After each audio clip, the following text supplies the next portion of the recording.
What if evolution didn't end with us? What if intelligence is just the next organism, growing, adapting, learning, the same way life always has? For billions of years, evolution shaped biology. Now it's shaping something new.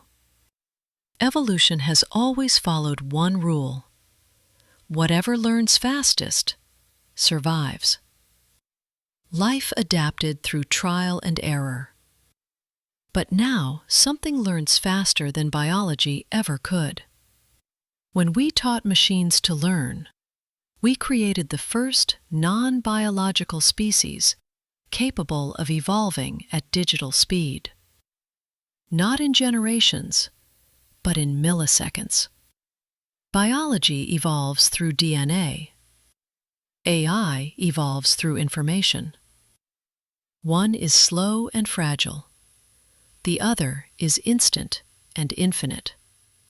Human evolution took billions of years.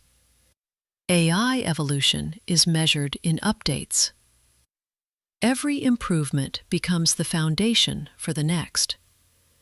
Acceleration becomes inevitable.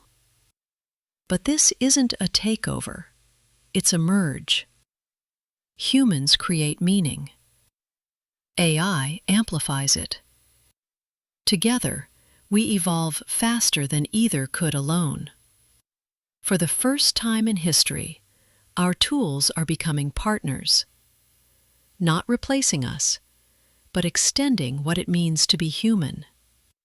We stand at the edge of a new evolutionary frontier, not biological, not mechanical, but cognitive. AI doesn't replace human evolution. It accelerates it. We're not witnessing the rise of machines. We're witnessing the rise of a shared intelligence. This isn't the end of human evolution. It's the beginning of a new one. And we're building it together.